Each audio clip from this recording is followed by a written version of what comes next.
자, 소비자분들께서 많이 하시는 질문 중에 하나가 처음 이게 많았던 것 같아요. 그로잉 랩은 몇 살부터 참여할 수 있어요? 라고 하시는 질문이 생각보다 많았습니다. 리더님들 어떤 답변 주시고 계세요? 다 할 수 있다. 이렇게 지금 답변 주시고 계신 건가요? 예. 뭐 학령기 아동, 성장기 아동이면 누구나 참여할 수 있는데요. 어느 정도 성장 지표를 측정함에 있어서 기준 연령이 좀 필요할 것 같습니다. 그래서 한번 보도록 할게요. 자, 인바디의 경우에는 5세 이상 권장한다. 나는 알고 있다. 왜 5세 이상을 권장하는 것인가? 답을 하시는 분이 그런가요? 측정이 안 되는데요. 왜 측정이 안 됐을까요? 발사했어. 손이 너무 작다. 발이 작다. 자, 손, 발 중에 좀 더 정확한 포인트를 한번 짚어볼까요? 어디 포인트죠? 정극이 안 닿는 그렇죠. 이거 중요하죠. 우리 아이들의 발이 너무 작으면 앞뒤 정극에 정확하게 닿지 못하기 때문에 측정값이 오류가 생길 수 있습니다. 그러니 연령도 좀 중요하긴 하지만 우리 아이가 5세라고 하더라도 발이 너무 작을 경우에는 그 값의 정확도가 떨어질 수 있으니 참고하시고요. X바디의 경우에는 110cm 정도 이상의 키. 이 이유는 기계가 인식을 할 수 있는 키가 돼야 되는 거죠. 3살짜리 우리 아이를 X바디 앞에 세워놓고 바로 서 10번 얘기하셔도 우리 아이는 이미 바로 서 있어요. 그래서 불가능하다. 우리 아이 키를 어느 정도 고려하시면 좋겠다. 그리고 마이랩의 경우에는 H&M팜에서 이 3세 이상의 아이들을 권장을 하고 있습니다. 이런 기본적인 내용들을 좀 설명을 해주시면 좋을 것 같아요. 자, 성장 지표를 그러면 얼마나 자주 측정하는 게 좋습니까? 라는 질문에 아무데나 가서 해도 돼. 매일 해도 돼. 이러면은 변화의 폭을 확인하실 수가 없어요. 리더님들이 이런 지표를 측정하는 이유가 뭐죠? 자랐나? 변화가 있나? 이걸 보는 건데 너무 자주 측정하면서 변화를 못 느끼면서 아이를 책망하시게 되는 경우가 생길 수 있습니다. 그러니까 이 주기를 좀 일정하게 가지시면 좋을 것 같아요. 자, 인바디 같은 경우에 체성분은 식생활 습관이나 현재의 신체 리듬에 따라서 좀 급변하는 부분이 있기 때문에 그 주기가 그렇게 길진 않습니다. 그래도 한 2주에서 1개월 정도의 주기로 측정을 해보시니 어떤 지표의 변화를 확인하실 수 있을 것 같고요. X바디의 경우에는 체형과 관련된 부분인데 리더님 3살 버릇? 그것까지 안 가길 바라셔야 되죠. 그때까지 가시면 안 되는데 이 체형과 자세라는 것은 사실 그렇게 빠르게 변하지 않습니다. 그러니 한두 달 간격으로 늘 측정하시면서 좋아졌다, 나빠졌다 라고 하시지 마시고 어느 정도 3개월 정도의 주기를 가지고 어떤 변화가 있었는지 각도를 확인해 보시면 좋을 것 같아요. 자, 마이랩의 경우 6개월 그리고 뷰노의 경우 1년 정도를 권장하고 있으니까요. 우리 소비자분들이 물어보시면은 이런 기간들도 좀 명료하게 설명을 해주시면 좋을 것 같습니다. 자, 그 다음에 자, 그 다음은요. 이 측정 후의 결과지에 대한 이야기를 좀 해볼 필요가 있을 것 같습니다. 자, 리더님. 우리 아이가 인바디를 측정하고 나왔을 때 가장 먼저 뭐라고 말씀하세요? 혹시 가장 먼저 하시는 말씀이 뭐죠? 몇 점이야? 그렇죠. 몇 점이야?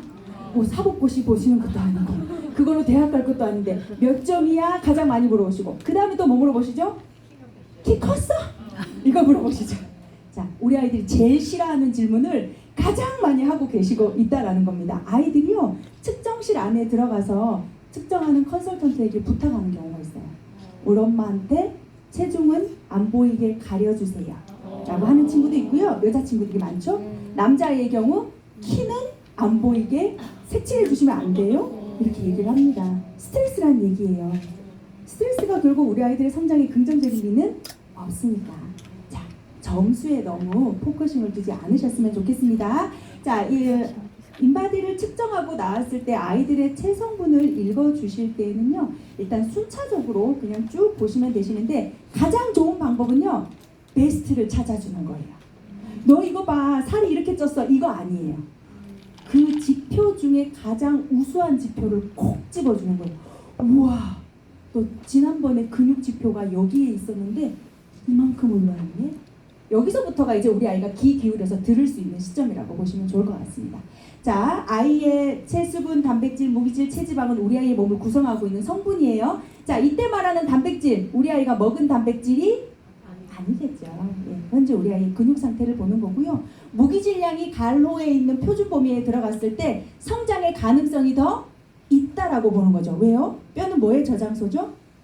무기질의 저장소니까 잘 저장돼 있어야 잘 꺼내 쓸 수 있으니까 라고 보시면 좋습니다. 자, 골격근과 지방근의 비율을 봤을 때 우리 아이들을 무슨 머슬 매니아로 키울 게 아닌 이상 D자를 강요하시지 마세요. 리더님도 D자이신가요? 네. 나는 D가 아닌데 우리 아이에게 D 이거 강요하시면 아이들은 정말 측정하러 오고 싶지 않습니다. 우리 아이가 뉴트라이트 부스와 친해질 수 있도록 우리 아이의 결과지를 칭찬해주면서 자주자주 방문할 수 있도록 도와주는 게 더 좋죠.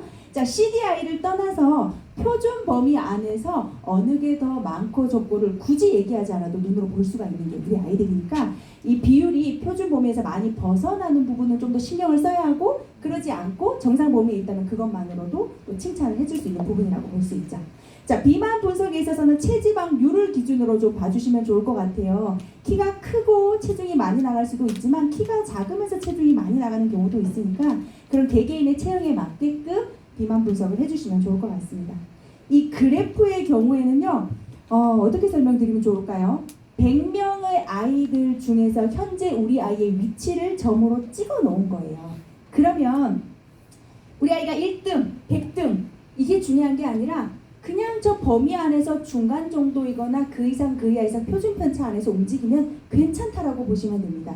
단 신장이나 또는 여기 보이시는 비만과 관련된 부분이 3% 미만, 95% 이상 나왔던 범주에서 그런 부분은 우리 어떻게 해야 되죠? 관심을 가지고 봐야 할 부분이에요. 우리 아이의 키가 3% 미만으로 나왔다. 우리 아이의 체중이 95% 이상으로 나왔다. 이런 부분은 그 부분에 있어서 성장 솔루션이나 식생활 솔루션이 필요한 부분이라고 인지하시면 좋을 것 같습니다. 자, 측정하면서 변화의 추이를 보실 수가 있고요. 최종적으로 성장 점수를 확인을 하는 건데 현재의 기준의 점수이기 때문에 너무 신경 쓰지 않으셨으면 하는 바람입니다. 아이들은 세팅이 100점으로 되어 있어요. 거기에서 체지방량과 근육량 플러스 마이너스 왔다 갔다 하면서 변화되는 부분이니까 참고만 해주시면 좋을 것 같습니다. 네, X바디는 우리 아이들 측정하고 난 다음에 가장 빨리 숫자로 인식할 수 있는 부분이죠. 자, X바디를 하는 목적은 우리 아이의 좌우 균형 그리고 불균형 이런 것들을 볼 수가 있고요. 정렬, 부정렬을 확인하실 수가 있습니다. 자, 먼저 첫 번째 지표를 한번 볼까요? 가운데 있는 파란색 선을 기준으로 우리가 0도라고 봤을 때 우리 아이가 오른쪽 또는 왼쪽 어느 쪽으로 더 많이 기울어져 있는지 좌우 불균형을 확인할 수 있는 지표라고 볼 수 있습니다. 현재 이 모델은 어떨까요? 어느 쪽으로 몸이 기울어져 있다고 지금 보이시나요? 왼쪽. 맞아요. 우리 아이들도 볼 수 있어요. 보시는 것처럼 왼쪽으로 몸이 전체적으로 좀 기울어져 있는 것을 볼 수가 있고요. 측면에서 봤을 때에는 옆면의 정렬, 부정렬을 확인할 수가 있는데 가장 많이 보시는 부분이 바로 거북목 부분이더라고요. 그 이유는 태블릿 때문이겠죠. 그죠? 아이들이 태블릿을 늘 들고 있다 보니까. 자, 거북목의 각도에 따라서 뭐가 손실이 있는지 나는 알고 있다. 네, 리더님. 키손실. 우리 키손실 리더님께는 이 선물을 하나 드리도록 하겠습니다. 그렇죠. 중요한 부분이죠. 그죠? 네. 자, 원래도 더 컸으면 하는 발음인데 있는 키조차 줄어든다고 말도 안 되는 소리잖아요. 그래서 우리 아이에게 자, 너의 그 잘못된 생활 습관으로 인해서 이런 거북목의 현상은 지금 가지고 있는 키를 더 작게 만들 수 있다라는 것을 알 수가 있을 것 같습니다. 아이를 물론 탓해서도 안 되겠지만 교정을 위한 어떤 생활 습관 개선이 필요함을 알 수가 있겠죠. 자, 세 번째 그림을 보시면은요, 등의 높이의 좌우 불균형도 이렇게 봤을 때 자세가 잘못돼서 그런 거 아니야? 라고 생각하시겠는데요. 저희 운동 강사님이 이런 말씀 해주시더라고요. 등의 높은 점을 비교했을 때 좌우 불균형은 근육의 불균형입니다. 라고 얘기를 하더라고요. 리더님 우리 어때요? 주로 사용하는 쪽만 사용을 하게 됩니다. 전문적으로 운동하는 친구들도요. 사용하는 쪽을 더 많이 쓰게 되면서 한쪽 근육이 과도하게 발달하게 되면 상대적으로 반대쪽 근육은 발달을 좀 더 늦게 되겠죠. 좌우 불균형이 무너지더라라는 얘기를 하죠. 그래서 운동 강사님께서 추천하는 운동이 있었습니다. 우리 아이들과 집에서 맨발로 방바닥에 떨어져 있는 수건을 집어 올리는 연습을 하는 거예요. 발가락으로 집어 올리고 놓고 집어 올리고 놓고 양쪽 발 다. 아니 그렇게 하면 무슨 균형이 맞춰지나요? 아치라고 하죠. 발 안에 이렇게 동그란 부분 아치가 강하게 성장 발달하고 균형이 맞춰지면 좌우 균형을 맞추기가 가장 빠르다라고 이야기를 하더라고요. 그래서 그렇게 수건을 집어 올렸다가 내렸다가 하는 운동을 같이 해주시면 좋을 것 같아요. 오늘 밤 몇 개, 내일 밤 몇 개 이런 식으로 해주시면 좋을 것 같습니다. 자, 마지막에 후면으로 봤을 때 정면에서 불균형이면 뭐 후면도 불균형 당연한 건데요. 발목을 좀 보셨으면 좋을 것 같습니다. 자, 종골각이라고 하는 발목이 안쪽으로 꺾여 있는 모습이에요. 이걸 내회전이라고 하고요. 또 어떤 친구는 바깥쪽으로 꺾여 있는 모습을 볼 수가 있는데요. 이런 것들이 모두 균형을 잃어버리기도 하지만 또 키 손실을 유발할 수 있는 부분이기도 합니다. 그래서 우리 아이의 현재의 균형과 부정렬 상태를 눈으로 직시할 수 있도록 보여주시면 가장 좋을 것 같고요. 마지막으로 아이에게 이제 그래서 전반적으로 너의 결과는 이렇단다라고 알려주실 수 있는 게 마지막 레포트입니다. 말을 안 듣네요. 얘도 집에 가고 싶은가 봐요. 자, 1번부터 6레벨이 있습니다. 어떠세요? 숫자가 올라갈수록 좋은 건가요? 아니죠. 네, 숫자가 낮을수록 이상적이다. 균형 잘 맞고 부정렬 좀 덜하다라고 보시면 좋을 것 같고요. 자, 두 번째에 있는 것은 우리 아이의 현재 몸을 지지하고 있는 이 근육이 어느 부분은 과도하게 수축됐고 어느 부분은 과도하게 이완돼서 또 균형에 문제를 줄 수 있다. 붉은색으로 표기된 부분은 수축이 된 곳이에요. 그러면 저 부분은 어떻게 해요? 이완시켜줄 필요가 있다라고 보시는 거죠. 이완하는 운동을 접목시킬 수가 있고 파란색 부분은 많이 어떻게 해요? 근육 강화가 필요한 상태. 지금 보시면 어떠세요? 엉덩이나 허벅지 쪽이 어때요? 파란색으로 많이 나오는 경우가 많습니다. 아이들이 대퇴사근, 허벅지를 강화시킬 일이 별로 없다 보니까 주로 앉아 있으니까 이런 부분을 좀 자극해서 강화할 필요가 있죠. 그래서 어떻게 하면 좋아요? 라고 하면 QR코드를 통해서 운동을 할 수가 있습니다. 와, 사진 많아 좋다 막 이렇게 생각하시면 안 돼요. 이 사진이 많으면 많을수록 개선해야 할 부분이 많다라는 의미니까. 그렇죠? 그래서 사진이 많아서 참 친절하구나 라고 생각하시지 마시고 QR코드를 통해서 함께 운동을 해주시면 좋을 것 같습니다. 함께 운동 얘기 나왔으니까 좀 얘기해 볼까요? 아이들에게 운동을 하니? 라는 질문을 하면 운동을 하긴 한대요. 그럼 무엇을 하니? 집에 25cm 아이들가 있대요. 그래서 그걸 타니? 안 탄대요. 왜? 엄마 아빠도 안 타요. 아이들 되게 솔직한 거 알죠? 예, 엄마 아빠도 안 타요. 그래서 너도 안 타니? 엄마 아빠 안 타니까 저도 안 타요. 라고 얘기를 합니다.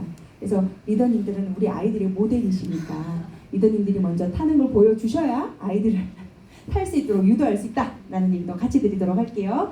자, 이제 뷰너 검사에 대해서는 이야기가 참 많이 설명이 됐던 부분이긴 합니다. 어떻게 보면 조금 의료적인 부분이어서 컨설턴트들이 자세하게 설명을 해드릴 수 없는 부분도 분명히 있기 때문에 이 결과지에 대해서 많은 상담을 요청하기가 좀 어려운 부분이 있고 또 그걸로 인해 답답하실 것 같아요. 그런데 보신 것처럼 기준 나이를 가지고 12개월 정도 안에서 왔다 갔다 하는 부분에 대해서는 그냥 정상적으로 잘하고 있구나, 속도의 차이구나 라고 보시면 좋고요. 12개월에서 24개월 정도의 연령 차이가 나는 부분에 있어서는 좀 신경 써야 되겠네, 주황색 불 들어왔구나 라고 생각하시면 좋고 24개월 이상 차이 났을 때는 우리가 어떻게 할 수 없는 부분이죠. 전문기관에 의뢰하셔서 현재 상태를 파악해 보시는 게 좋을 것 같습니다. 아까 그 사진의 다양한 예를 보셨는데요. 우리 송세영 차장님이 이렇게 찍은 사진 보여주신 거죠. 실제로 저도 그런 사진을 봤습니다. 예, 그게 정말 예시가 아니라 부스에서 가지고 오신 사진 중에 주먹을 쥐고 있는 사진도 있었어요. 예, 그래서 이 사진을 촬영하실 때 용도를 조금 정확하게 좀 이야기를 해주시는 것이 두세 번 촬영 안 하실 수 있는 방법이죠. 자, 어떠세요? 이제 시작을 해볼까 합니다. 그런데 어떻게 해야 되죠? 뭐부터 해야 되죠? 왜 이렇게 복잡해요? 라는 얘기를 너무나 많이 들었어요. 그래서 저희는 내용을 알고 설명을 드리잖아요. 스타트팩을 구매하신 다음에 앱을 다운받고 회원 등록하고 등록번호 입력하고 필요한 날짜 예약하시면 됩니다. 말은 쉬운데 이 소비자분들이 하시기에는 너무 힘드세요. 번거로우시고, 그렇죠? 요즘 아이들 휴대폰 굉장히 잘 만지죠. 사실은요, 설명 이 가이드라인을 프린트해서 드리고요, 아이에게 하도록 하면 아이는요, 엄마가 20분 걸릴 거 10분 만에 해결합니다. 그래서 조금 인지적으로 설명이 가능하고 휴대폰 조작을 할 수 있는 아이라면 스스로 할 수도 있기 때문에 굳이 우리 소비자이신 리더님들, 어머님들 분들에게 이렇게 하는 거야 라고 강요하지 않으셔도 되실 것 같아요. 만약에 이게 어려우시다면 어디로 오시면 되세요? 뉴트라이트 부스로 가시면은 컨설턴트가 모두 다 진행을 도와드릴 수가 있으니까 너무 어려우신 경우 설명하시기가 좀 힘들다 할 때는 방문해 주셔도 좋은 방법입니다. 자, 언제 측정하러 가면 좋을까요? 라고 하는데요. 이거 그로잉 앱은 상시적으로 목, 금, 토 이렇게 측정이 가능하신 경우가 대부분입니다. 그래서 리더님들께서는 가급적이면은 그 상시 측정 이외에 내가 그냥 별도로 측정을 원해 라고 하실 때는 월화수 중에 좀 이렇게 가시는 것이 덜 몰릴 수 있다. 각각 AP마다 사정이 다를 수 있어요. 그래서 대부분 많이 선호하시는 시간대가 언제죠? 오전. 그러시죠? 내가 원하면 너도 원한다. 그러면 좀 덜 피하고 싶으면 어떻게 하죠? 내가 원하지 않는 시간을 선택하면 됩니다. 그러면 좀 덜 붐벼요. 그래서 그런 팁을 좀 발휘하셔서 함께 와주셔도 좋을 것 같습니다. 자, 그 다음에는요. 마이크로바이옴 결과지 레포트에 관련된 이야기입니다. 왜 마이크로바이옴을 하는데 설명은 왜 안 해주시죠? 라고 하시더라고요. 아무래도 전문기관에 직접 연락을 하셔서 디테일한 내용을 들으시는 것이 사실 훨씬 더 추천드릴 만한 상황이기 때문에 그로 인해 그 레포트를 받으시고 이해 안 되는 부분에 있어서 설명을 원하시는 부분은 이것 때문에 전화하기 힘들어요 라고 하실 때는 부스로 와주시면 어느 정도 설명이 가능하긴 할 것 같은데요. 전반적인 디테일한 내용은 그래도 전문가의 상담을 통해서 이야기를 들어보시는 게 더 좋다라는 얘기까지 드리도록 하겠습니다. 자, 여기까지는요. 우리 리더님들이 계속 해오셨던 내용 복습. 아, 나는 누구? 여기는 어디? 왜 안 끝나는 거야? 저는요. 오래 하지 않아요. 15분 전에 끝날 겁니다. 자, 제가 사실 중요하게 생각하는 건 이 파트예요. 실제로 부산이나 대전이나 뭐 강서나 분당에서 그로잉랩을 진행을 했을 때 아이들이 영양교육 시간에 저와 함께 있으면서 하는 질문들 중에서 가장 많이 받았던 질문들입니다. 자, 여기 식습관에 관련된 질문 한번 보시겠어요? 한번 읽어볼까요? 뭐라고 되어 있습니까? 첫 번째 질문. 밥 먹고 싶을 때 같이 먹는 거 맛있을까? 네. 안 먹는 것보다 뭐든지 먹는 게 좋지 않나요? 이거 아이들 머리에서 나온 얘기 맞나요? 엄마. 그렇죠. 안 먹는 것보다 먹는 게 도움되니까 뭐든지 먹어라 라는 건데 그 아이들의 뭐든지는 머릿속에 뭐가 들어가는 거죠? 내가 좋아하는 거. 당연히 편식을 유도할 수밖에 없습니다.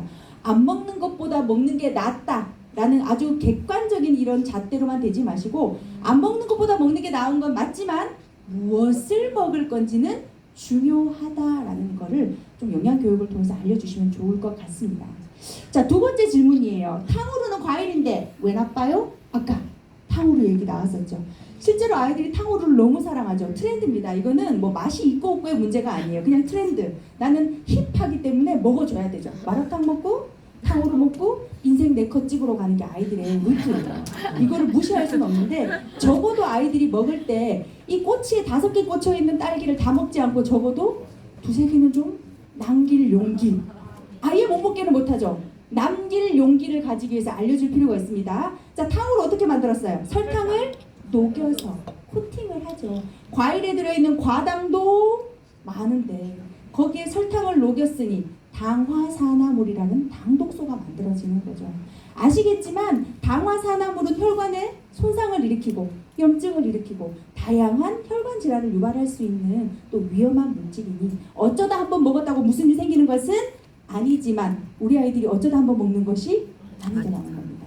그래서 그런 설명들이 필요했었고요. 자, 시리얼.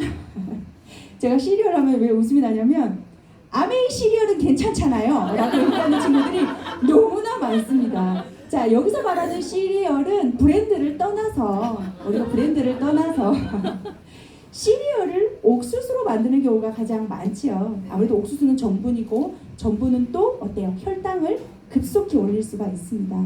어쩌다 한번 바빠서 먹는 거 그거 괜찮은데요. 너무 습관적으로 먹는 건 좋은 방법이 아닐 것 같습니다. 혈당을 급속히 올리면 아이들이 집중력이 떨어지죠. 왜요? 흥분하니까. 교감신경이 활성화되고 맥박이 빨라지고 차분하게 너는 왜 못 앉아있냐? 오늘 아침에 먹은 음식을 다시 한번 생각해 볼 필요가 있더라 라는 얘기입니다. 자, 그 다음에 자세와 습관적인 부분이에요. 굉장히 이런 생각 많이 해요. 사람들은 누구나 오른쪽 다 많이 쓰는데 그럼 우리 전부 다 좌우 불균형 아니에요? 그렇죠. 틀린 말 아니죠. 아이들이 체계적이더라고요. 그런데 여기서 말하는 좌우 불균형이 오른쪽을 많이 사용하는 생활에서 발생되는 것보다 잘못된 자세로 인해 기인되는 것들이 더 문제를 크게 일으키기 때문에 네가 지금 태블릿을 들고 이렇게 앉아있는 이 자세 이게 하루 이틀 3일 4일 4일 계속 지속되면서 너의 전체적인 균형을 무너뜨릴 수 있다는 걸 좀 알려주시면 좋을 것 같습니다. 두 번째 질문은 정말 아이들이 자주 하죠? 저는 절대 잠 안 오는데요? 안 피곤한데요? 잠 안 와요. 11시 전에는 절대 잠 안 오는데 엄마가 뭐라고 했죠? 일찍 자라도 아니죠. 시간 정해주죠. 9시 전에는 자야 한다. 왜요? 성장 호르몬이 나오니까. 그래서 키가 클 것이야. 이거는 무슨 사전에 나와 있는 얘기처럼 똑같은 루트로 흘러가요. 아이들도 똑같이 얘기를 합니다. 그런데 엄마 아빠가 자지 않는 9시 아이들도 잠이 안 와요. 세상 궁금하고 재밌는 것들은 모두 다 9시 이후에 있어요. 그래서 리더님들도 잠 못 주무시고 뭐 들여다보세요? 휴대폰을 들여다보시잖아요. 그러니까 수면 환경이라는 게 있습니다. 자야 할 시간이 있는 건 맞지만 그 시간이 정말 잠을 취할 수 있는 환경이 우리 집에 마련되어 있는지를 좀 체크를 해주시면 좋을 것 같습니다. 자, 신체 활동에서 조금 저는 살이 쪄 있는데 이거 살 안 빠지면은 어른이 되도록 비만인가요? 생각보다 아이들이 자기의 몸에 대한 만족도가 떨어져요. 오히려 건강에 대해서 전혀 인식하고 있지 못한 친구들보다 건강에 대해서 인식을 하고 있는 친구들이 더 만족도가 떨어져요. 왜 그럴까요? 아는 만큼 보이는데 어설프게 알고 있어서 그게 문제인 거예요. 그래서 우리 아이들이 저는 살이 많이 찐 건 아닌데 키 안 크고 몸만 점점 이렇게 뚱뚱해지면은 성조숙증이라는 단어가 어려우니까 몸만 어른이 된다면서요? 라고 하는 질문에 대해서는 아이들에 대해 성조숙증에 대한 이해도가 좀 필요할 것 같습니다. 언제부터죠? 여아의 기준 8세 미만, 남아의 기준 9세 미만. 어떤 2차 성징적인 어떤 특징들이 보이기 시작을 하는 거죠. 그런 부분에 대해서 아이들에게 좀 조기 교육이 필요하다. 국영수 4가만 조기 교육하는 거 아니고요. 뭐도 영양도 조기 교육했을 때 가장 효과적입니다. 그죠? 자, 그 다음에 학원 학교 다 다니는데 운동할 시간 없어요. 언제 운동을 하는 겁니까? 아, 이거 정말 좀 답답한 얘기입니다. 리더님, 아이들 태권도 학원 보내시나요? 줄넘기 학원도 보내시나요? 혹시 따라가 보셨나요? 이 충격적인 걸 모르시군요. 제가 딸아이와 함께 줄넘기 학원을 등록하기 위해서 갔었습니다. 이렇게 지켜봤더니 아이들이 줄넘기를 동시에 시작해요. 그러다가 줄에 탁 걸리면 그 아이는 앉아야 돼요. 네. 그러면 하는 애는 계속 뛰고 있고 걸린 애들은 계속 앉아있어요. 이거 뭐죠? 운동 잘하는 애는 1시간 온팡 운동하고 가는데 줄에 계속 걸린 애는 계속 앉아있다가만 가요. 그럼 이거는 줄넘기 운동이 아니라 체험을 하러 온 거죠. 잘하는 친구들 구경하러 오는 거고. 저희는 태권도 보내니까 괜찮습니다. 태권도 학원 가보셨나요? 일렬로 나와서 대련하고 가서 앉아있습니다. 또 일렬로 나와서 대련하고 앉아있어요. 활동하는 시간이 생각보다 많지 않아요. 그래서 아이들이 운동할 시간이 없어요 라고 하는 것은 그만큼 학업적인 일정 때문인 건 분명한데 운동을 좀 일상생활에서 활동량을 늘리는 걸로 바꿔보시면 어떠세요? 집이 5층이시면 오늘은 2층 가서 엘리베이터 타고 한 며칠 뒤에는 3층에서 엘리베이터 타고 한 며칠 뒤에는 4층에서 엘리베이터 타고 올라가는 계단 수를 늘려가면서 함께 하셔야 되세요. 엄마는 엘리베이터 타고 갈 테니까 너는 2층에서 타고 와라. 말이 안 되는 거죠. 같이 우리 리더님도 건강해지시고 우리 아이들도 운동이 되니까 일상생활 속에서 활동량을 늘리는 다양한 방법들을 좀 사용해 주시면 좋을 것 같습니다. 자, 아이들이 생각보다 자신들에 대해서 건강에 대한 걱정들이 많습니다. 평소에 내가 들었던 얘기가 긍정적인 얘기보다는 부정적인 얘기가 더 많아요. 너 이렇게 먹으면 살찐다. 너 이렇게 먹으면 키 안 큰다. 너 이렇게 먹으면 여드름 난다. 단 한 번도 우리 엄마가 나에게 너 이렇게 먹으면 이런 점이 있어 라는 걸 먼저 말해준 적이 없는 거예요. 그러니 아이들이 뉴트리션 강의장에 와서 강의를 들을 때 이미 나는 글렀어라는 생각을 하고 있더라는 겁니다. 그러니 우리 아이들의 건강의 토대가 되는 이 그로잉 랩을 시작하실 때에 아이에게 충분하게 설명을 해주시고 참여하실 수 있도록 도와주시면 좋을 것 같습니다. 제가 준비한 내용은 정말로 이 시간에 끝내도록 할게요. 감사합니다. 최재한